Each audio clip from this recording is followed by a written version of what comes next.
আসসালামু আলাইকুম সবাইকে। আশা করি সবাই ভালো আছেন। আর ছোট একটা অ্যানাউন্সমেন্ট ছিল। আমি কিছুক্ষণ আগে আমাদের বোর্ড প্রেসিডেন্ট পাপন ভাই আর আমাদের চিফ সিলেক্টর নান্নু ভাইয়ের সাথে আমি ওনাদেরকে ফোন করেছিলাম। ফোন করে আমি কিছু জিনিস শেয়ার করেছি, যেটা আমি অ্যাকচুয়ালি সবার সাথে শেয়ার করতে চাই আপনাদের সাথে।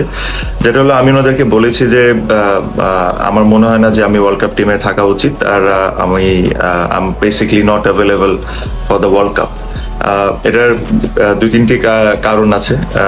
আমার কাছে মনে হয় যে game time is one of the biggest reason আমি বেশ কয়েকদিন ধরে খেলছি না এই ফরম্যাটটা। সেকেন্ডলি ইনজুরি, বাট ইনজুরি আমার মনে হয় না অত বড় সমস্যা, বিকজ আমি আশা করি যে ওয়ার্ল্ড কাপের আগে ঠিক হয়ে যাব। বাট যে জিনিসটা আমার কাছে মেইন জিনিসটা যেটা ট্রিক করেছে, আমার জায়গায় যারা খেলছিল, আমার কাছে কোনোভাবেই মনে হয় না যেটা ফেয়ার হবে তাদের প্রতি যদি আমি হঠাৎ করে এসে ওদের জায়গাটা নিয়ে নিই। প্রবাবলি হয়তো বা আমি ওয়ার্ল্ড কাপ টিমে থাকতাম, আমি আমি এটা জানি না, বাট এটা আমি মনে করি হয়তো বা আমি থাকতাম, বাট আমার কাছে মনে হয় না যেটা ফেয়ার হইতো।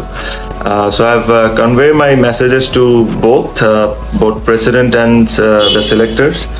আর সো এটাই, প্রবলি ওয়ার্ল্ড কাপে আপনারা আমাকে দেখবেন না, বাট আমি এতটুকু বলতে পারি যে I wish all the best for the team for this series and the world cup. আমি একটু আবার ক্লিয়ার করে দিই, আই এম নট রিটায়ারিং, আমি রিটায়ার করছি না, বাট প্রবলি ওয়ার্ল্ড কাপটা আমার খেলা হবে না। আর আমার কাছে মনে হয় যে ইটস আ ফেয়ার ডিসিশন।